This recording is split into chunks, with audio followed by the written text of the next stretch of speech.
अस्सलाम वालेकुम दोस्तों, उम्मीद करता हूँ आप सब लोग बहुत अच्छे से होंगे। दोस्तों, आज तक आप लोगों ने बहुत से ऐसे दिलचस्प वाक़या सुने होंगे जिसमें एक शख्स बहुत गरीब होता है और बहुत मेहनत करके वो अमीर शख्स कैसे बनता है। लेकिन दोस्तों, आज जो मैं आप लोगों के साथ दिलचस्प वाक़या शेयर करने वाला हूँ ना, वो कुछ ऐसा है कि वो 42 कमरों की एक शानदार हवेली में पैदा हुआ। उसके आसपास दौलत के अंबार लगे हुए थे। दोस्तों, वो रूस में पैदा हुआ और रूस के पुराने रईसों की तरह शाहाना ठाठ बाट से परवरिश भी पाई। लेकिन अपनी ज़िंदगी के आखिरी दौर में वो अपनी तमाम तर ज़मीन से दस्तबरदार हो गया। उसने तमाम दुनियावी साजो सामान बांट दिया और रूस के एक छोटे से स्टेशन पर वफात पाई। माली एतबार से ये गरीब शख्स की मौत थी जिसे चारों तरफ से गरीब किसानों ने घेरे में ले रखा था। अल्लाह अकबर। दोस्तों, नौजवानी में वो बहुत खुश लिबास था, बड़ी नज़ाकत से ज़मीन पर कदम रखता था और मास्को के अच्छे अच्छे दर्जियों की दुकानों का तवाफ़ करता रहता था। लेकिन ज़िंदगी के आखिरी हिस्से में वो रूसी किसानों की तरह इंतहाई सस्ता लिबास पहनता था, अपने जूते खुद अपने हाथों से बनाता, अपना बिस्तर खुद लगाता, कमरा खुद साफ करता और लकड़ी की एक बोसीदा सी मेज़ पर बैठकर लकड़ी के चमचे से इंतहाई सादा और सस्ती ग़िज़ा खाता। दोस्तों, एक और बड़ी दिलचस्प बात जो वो खुद अपने आखिरी अयाम में कहता था कि नौजवानी में वो एक गंदी और नापाक ज़िंदगी बसर कर रहा था। वो शराब पीता, लोगों से लड़ाइयाँ मोल लेता और हर उस जुर्म का इर्तिकाब करता जिसका हमारा जहन तसव्वुर कर सकता है। हत्ता के कत्ल जैसे भयानक जुर्म से भी बाज ना आता था। लेकिन आखिरी अयाम में वो मानवी एतबार से हज़रत ईसा अलैहिस्सलाम की तालीमात पर पूरी तरह कारबंद था और वो अपने तमाम इलाके में इंतहाई तकद्दुस की नज़रों से देखा जाने लगा। सुभान अल्लाह। दोस्तों, अज़दवाजी ज़िंदगी में इब्तदाई दौर में वो इस कदर अपनी बीवी के साथ खुश था कि वो दो जानों होकर खुदावंद इज़्ज़ी से दुआएं मांगा करते थे कि वो यानी अल्लाह पाक उनकी मोहब्बत और मसरत में ज़िंदगी को हमेशा खुश रखे। लेकिन बाद में यही अज़दवाजी ज़िंदगी जनाब इंतहाई नाखुशगवार हो गई। उसे अपनी बीवी की शक्ल तक देखना गवारना ना थी। हत्ता के बिस्तर मर्ग पर उसकी आखिरी इल्तिजा यही थी कि उसकी बीवी उसके पास ना आने दिया जाए। नौजवानी के ज़माने में वो कॉलेज में फ़ेल हुआ। उसके उस्तादों ने उसे निकम्मा शागिर्द के साथ बहुत मगज़मारी की। लेकिन 30 साल बाद उसने दुनिया के 2 अजीम तरीन नावल लिखे जिसको वो बेकार तरीन समझता था। 2 ऐसे नावल जिनकी अजमत सदियों तक कायम रहेगी। पहला नावल वार एंड पीस यानी जंग और अमन, और दूसरा नावल एनाक्रोनिका यानी खुदकुशी। दोस्तों, उसके ये 2 नावल रूस के बाहर भी बहुत मशहूर हुए। लेकिन वो इस पर शर्मसार ही था, उसको कोई खुशी ना थी। दोस्तों, हुआ कुछ यूँ, उसने अपनी बाकी सारी ज़िंदगी छोटे छोटे किताबचे लिखने, अमन और मोहब्बत की तबलीग और मुफलिसी के खिलाफ जहाद में गुजार दी। दोस्तों, ये किताबें इंतहाई कम कीमत में छापी जाती थी और घोड़ा गाड़ियों में लाद कर गलियों और बाज़ारों में बेची जाती थी। 4 साल की मुख्तसर मुद्दत में इनकी किताबचों की तादाद हैरान कुन। आपको बताता चलूँ, 1 करोड़ 20 लाख फ़रोख्त हुई थे इसके किताबचे 4 साल में। शायद आपने इससे बड़ा फिगर कोई सुना होगा। दोस्तों, खैर आगे बढ़ते हैं। दोस्तों, कुछ अरसा पहले इनकी सबसे आखिरी साहबजादी से एक डॉक्टर साहब की मुलाकात हुई।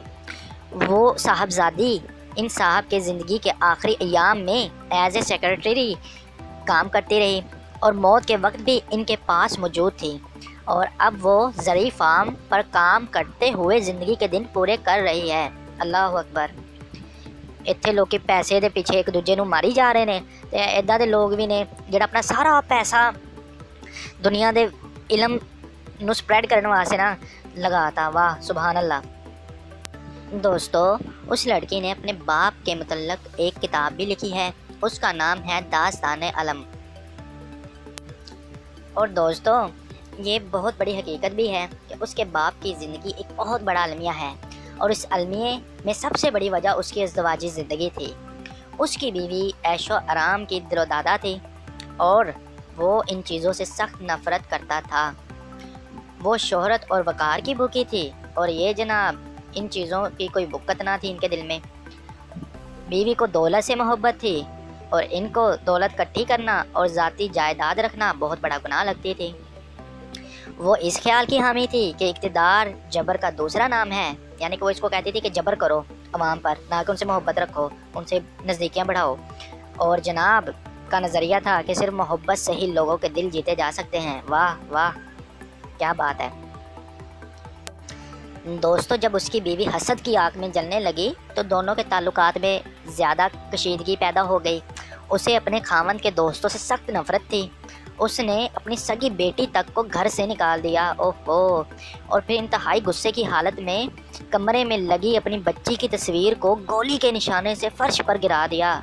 او مائی گاڈ دوستو، بہت حیران کن بات تو یہ بھی ہے کہ کئی برس تک وہ اپنے خاوند کو گالیوں، بد دعاؤں اور طعنوں کا شکار بناتی رہی، اور خود اس کے خاوند کے الفاظ ہیں کہ اس کی بیوی نے گھر کو جہنم کا نمونہ بنا دیا، اور سارے فساد کی جڑیں اس بات پر تھی کہ معاوضہ لیے بغیر روسی عوام کے لیے کتابیں لکھتا ہے۔ جب وہ کسی بات کی مخالفت کرتا تو وہ غصے سے پاگل ہو جاتی، افیون کی بوتل سے منہ لگا کر فرش پر لوٹنے لگتی، اور بار بار یہ دھمکیاں دیتی کہ وہ کنویں میں چھلانگ لگا کر جان دے دے گی۔ اوہو دوستو، ذرا پھر ٹاپک کی طرف آتے ہیں۔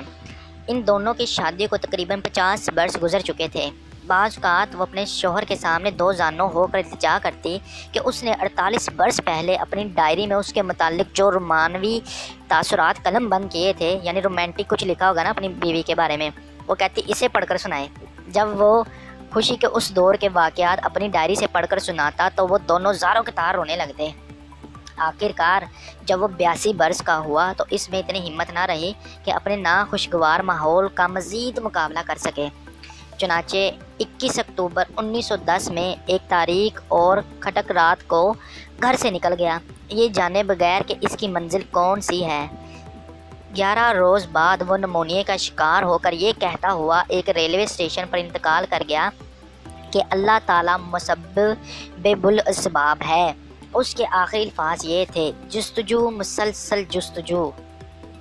دوستو، میں جانتا ہوں آپ سب مجھ پہ شاید غصہ بھی ہوں گے کہ پوری ویڈیو میں نام نہیں لیا اس شخصیت کا، تو جناب ان کا نام تھا لیو ٹالسٹائے، اور وہ دنیا کے 2 عظیم ترین ناول لکھنے پر شرمسار تھا، لیکن اللہ تعالیٰ نے ان سے اپنے دین کا کام لینا تھا۔ دوستو، یہ عظیم شخص اس قدر ہر دل عزیز تھا کہ اس کی وفات سے 20 برس پہلے اس کے دروازے پر عقیدت مندوں کا ہجوم لگا رہتا تھا۔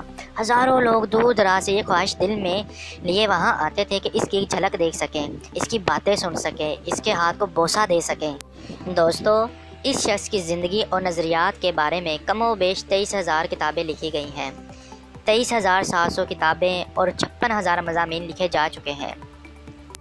دوستو، حضرت محمد صلی اللہ علیہ وآلہ وسلم اور اللہ کے انبیاء کرام کے بعد کسی ایک عام شخص کے لیے اتنی کتابیں لکھنا بہت بڑے معجزے کی بات ہوتی ہے۔ دوستو، اس کی اپنی نگارشات کی 110 جلدیں ہیں۔ دوستو، اس کی داستان حیات بھی اس کے لکھے ہوئے ناولوں کی طرح دلچسپ اور رنگین ہے۔ دوستو، اگر میری اس ویڈیو سے کسی بہن بھائی کا دل دکھا ہے تو میں دل سے معافی چاہتا ہوں، اور اگر کسی ماں میری کا دل دکھا ہے تو اس کا بھی سامنے میں معافی کا طلبگار ہوں، کیونکہ انسانوں کا دل دکھا کر کوئی بھی خوش نہیں رہ سکتا۔ اور آخر میں وہی ریکویسٹ کہ ہمارے چینل کو سبسکرائب کیجیے اور بیل آئیکن کو ضرور کلک کیجیے تاکہ ہماری اگلی آنے والی ہر ویڈیو کا نوٹیفیکیشن آپ کو ملتا رہے۔ اللہ نگہبان۔